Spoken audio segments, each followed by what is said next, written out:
Okay, my name's Tony Oliver. I'm the Governor of HMP and YOI Hull. Educational and vocational training is really important to me and my staff here, and important to the prisoners that are going through their sentence, many of whom have not been in mainstream education for many years, or the system failed them or they failed the system. And gaining those educational and vocational qualifications improves their life chances for getting employment on release, and we know that's one of the main drivers around reducing reoffending. I think it's really important to give those prisoners hope that there is something different out there for them to go to, and to hopefully lead them to a life away from committing crime and being, as it were, a productive member of society.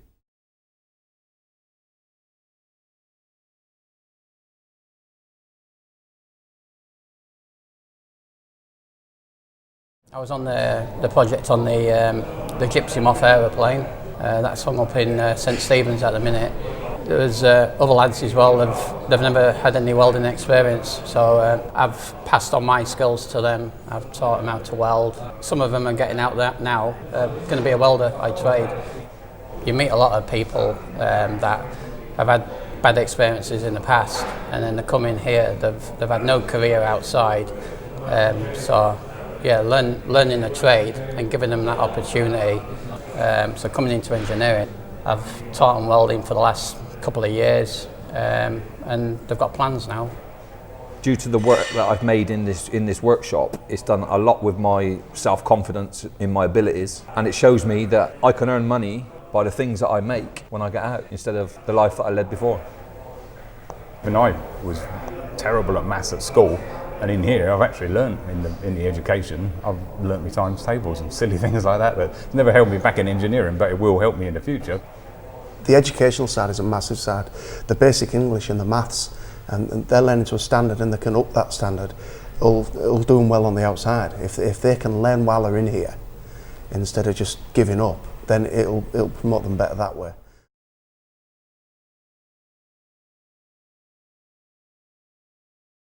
And I'm looking to the future where I can improve my employability skills when I move on. I've done education courses, vocational courses, personal development courses, offence-related courses, anything I thought I could learn or better my situation. Speaking from a personal perspective, it's given me the opportunity to learn something new to use in the future and give you something to concentrate on, rather than just coming to jail, saving your time, being released with nothing, no qualifications and no chance of progressing. Full range of horticultural practices that are all linked into these guys getting MVQ level 1 and 2 qualifications in horticulture to hopefully give them a good chance of getting into the industry upon release. Since I've been in jail, I've done all the educational programmes offered to me: English, maths, business studies. I've done manual handling courses in the gym, first aid courses in the gym. I've used the Open University opportunity to do that. I've signed up for the MVQ on gardens. I've signed up to be a beekeeper. I've just tried to grasp every opportunity that I can to give me the best possible chance when I'm released from prison. The Windlesham Trophy, which is a Royal Horticultural Society ran tournament for the best kept prison gardens. And then last year we won it for the first time in our history. This year, for the first time, we was awarded a gold award in the Yorkshire in Bloom competition.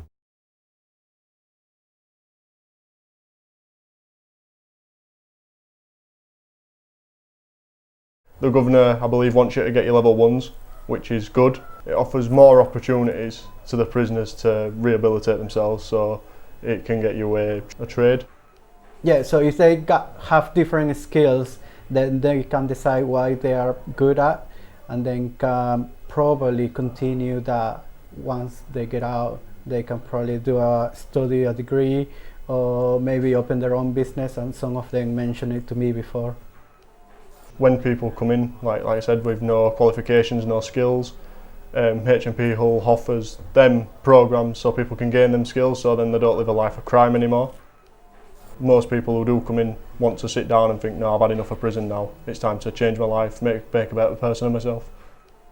Because obviously people come in that haven't been to school on the outside, so they can learn to read, learn to write, which I think is good for people who want to rehabilitate themselves for when they get back out. We're learning new skills, it's real life skills, it's stuff what we can use when we get out. Now I'm on the inside, I can see it from a different perspective. I can see that if we can build skills and build ourselves as people while on the inside, then it's going to stop reoffending or help stop reoffending, and it's going to help people be better when they leave prison.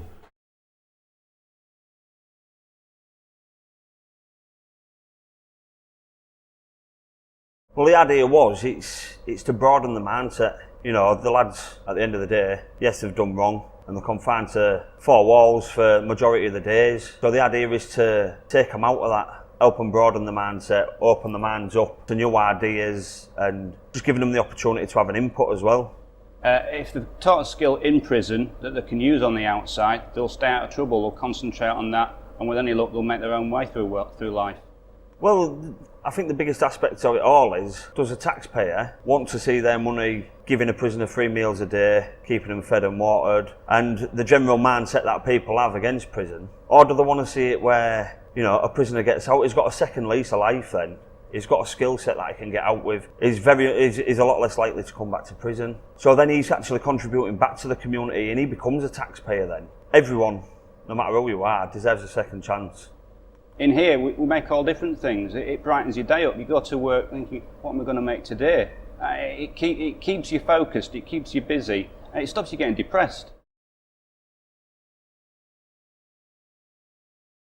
Okay, my name is Bob Bunce. I'm employed by Dove House Hospice as a workshop manager in this shop 4. And the idea here is that Dove House have a quantity of furniture donated every day which is beyond use. It needs repair or it's outdated. The idea is it will be brought here and myself and the prisoners will turn that unwanted product into a saleable product.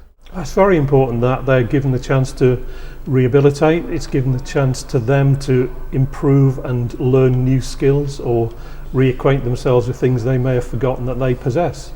And most people here think they come in and have no skill that they can use, but it's quite clear to me that all of them have some sort of practical ability that can be utilised in this shop and should go on to support them once they leave the prison.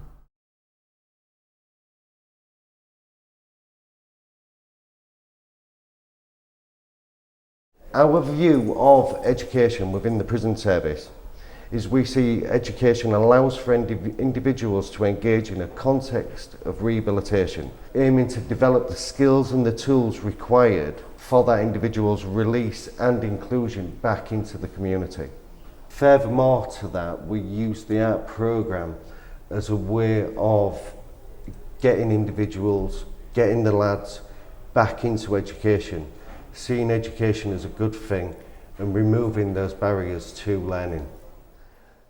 I think it's important to have education in the prison system because we all hear the rumours of when you get out it's hard to find a job, but the more you can use your time productively, I think it'll help more in the future, definitely.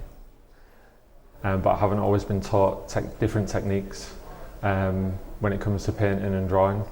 Even though I've got a degree in fine art, there was things that I've learned down here that I didn't know before. I think these types of workshops and courses are really beneficial, not only for your mental health and your kind of sense of well-being, but yeah, it's giving you something to focus on when you come out, putting you in the kind of real world and thinking like, when you get out, what might you do?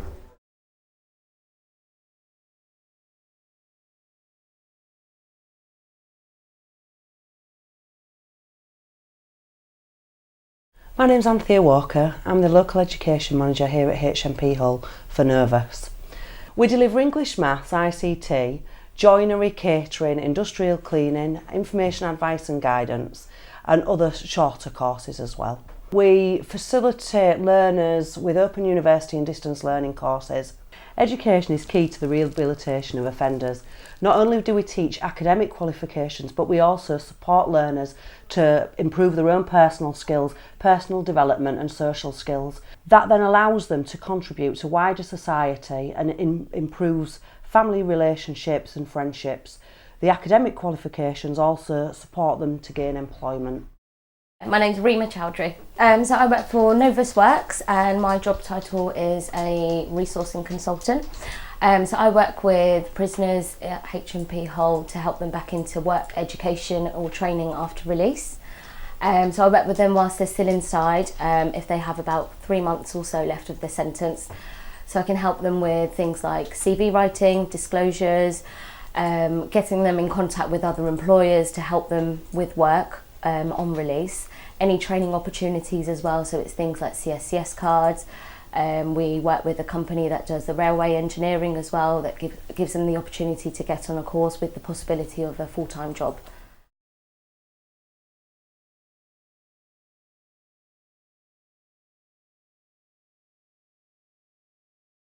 My name is Gary Sword. I'm Head of Reduced and Reoffending at HMP Hull. Part of my job is when guys come into prison is to identify some of the reasons that have contributed towards why they come into prison. That might be lack of education or vocational training, so they haven't got jobs, they haven't been opened to opportunities. So once we identify that, we allocate people appropriately to courses and qualifications within the prison, workshops where they can get skills, which will put them in a better place when they get released. There's lots of evidence available that guys who come into prison have low levels of education. If people have got low level education, they're going to struggle to get jobs on the outside. So if we can help them improve their level of education whilst they're here, that will improve their employability when they get out. Somebody who's employed is less likely to get involved with crime.